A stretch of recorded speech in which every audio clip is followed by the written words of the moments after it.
Hi, my name's Phil. I like talking about politics, and in the latest episode in the series of Brexit, you couldn't make it up. We're going to look at how the UK government, the ones who not only pushed Brexit onto us, but also this harshest of Brexits, this UK government are now telling British businesses to leave the country if they want to survive Brexit. Not even remotely kidding. But first, if you'd like to be notified of daily news and politics, please subscribe to the channel and click the bell notification icon. So quite a few businesses had already been setting up offices in the EU over the past couple of years. This is especially true of service providers, of course. We've seen an exodus of financial services emigrating to Dublin, Paris, Frankfurt, Amsterdam, and so on. Manufacturers also, though. We've seen work relocate to EU countries from British factories, including from a number of prominent pro-Brexit supporters. So it was pretty obvious just how damaging Brexit was going to be to businesses. We knew this before Brexit. Never mind what clueless politicians had to say, the actual business leaders, the ones who needed to make a profit and had to face up to reality, they were making it clear.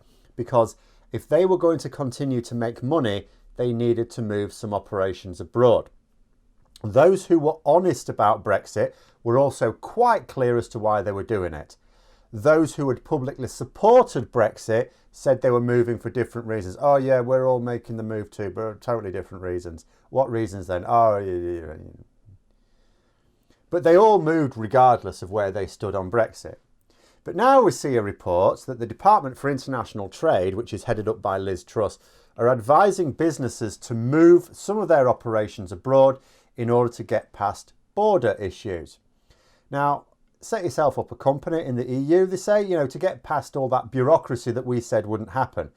The article which reported on this, which you can find in the description below, talked about small business owners saying that they were going to be doing just that in the next few weeks, and were of the opinion that lots of others would be doing as well. Now, consider that every business that does this means that they're moving jobs overseas. It doesn't really matter whether some of their employees will go and live in Paris, Amsterdam, wherever, or whether they're going to sack people here, rehire over there. It's still jobs going elsewhere. And the countries who play host to these new offices, or factories or whatever, will generate more income for their cities, more taxes for their treasuries. The reverse will be true in Britain. This is a policy of reducing the number of jobs and the amount of tax revenue in the UK that before now you could have argued was an indirect result of government policy. It was a foreseeable one, but not an intended one.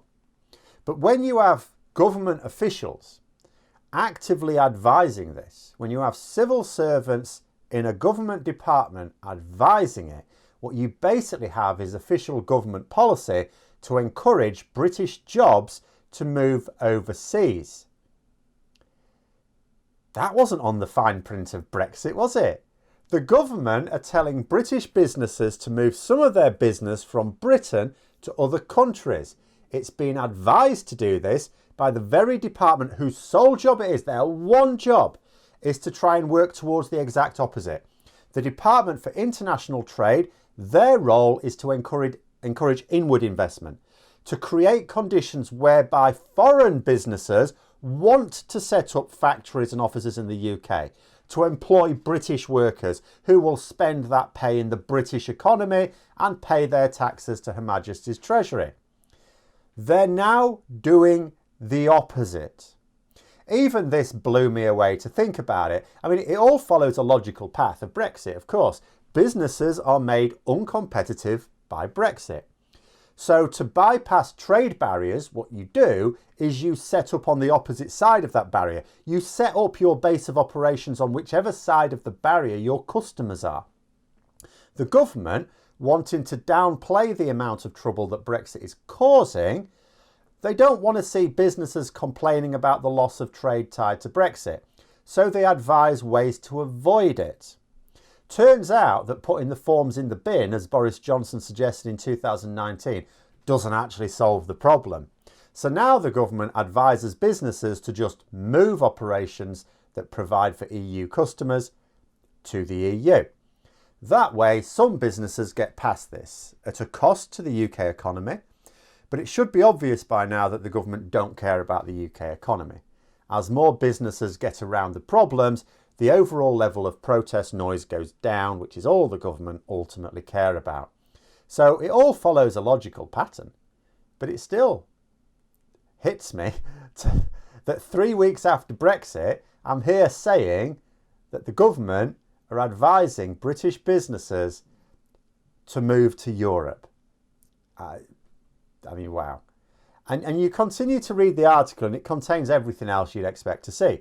So there's a business interviewed in here that's making it clear that they're going to be dropping staff in Britain and employing new staff in the Netherlands. Most employees won't be able to move to a different country to keep their job, even if they were so inclined. It's breaking family ties, things like that. It's all very difficult. Most wouldn't be able to do that. Besides, of course, there's now going to be visa issues. British citizens trying to move abroad for work. So unless those workers happen to have EU passports, they would struggle anyway. This is a government policy that is generating job growth in EU countries. EU countries are looking at this and fantastic. British government are advising companies to set up over here. That makes our job easier because that's what we're trying to do. And I can't say that enough. This is what Brexit is. I know it. The government knows it. And finally, because I don't need to labour the point too much, you then inevitably have to ask about the companies who can't do this for whatever reason. So we've got a situation where a business is told that the only way to stay competitive, if they have significant sales with EU customers, is to set up a subsidiary company in the EU. Okay, what if you can't? Simple. You can no longer remain competitive. You consider the extra costs and hassle for businesses to set up an office in a foreign country. First of all, obviously there's a cost in setting up a new office. With completely new staff in that foreign country, you won't be able to even have a quick visit to that office. You're the business owner or chief executive, whatever. You can't just have a quick flying visit to the Amsterdam office because you now have a worthless British passport that means you're stuck in line for ages. So you can't just nip over for a few hours and then come back. All of this is extra hassle and cost attached to initially setting it up.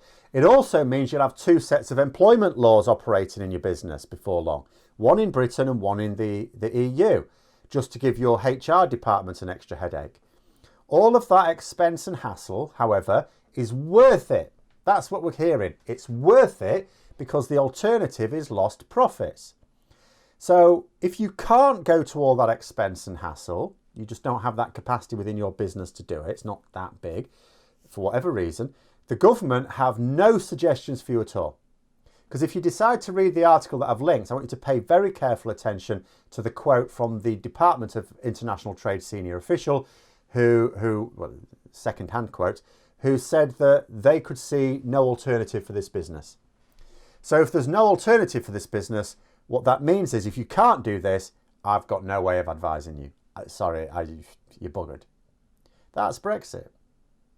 And those are my thoughts. Let me know yours in the comments below. Hope you found the video interesting. If you did, don't forget to click the like button. And if you'd like to support the channel further, please also click the Patreon link for details. And until next time, I'll see you later.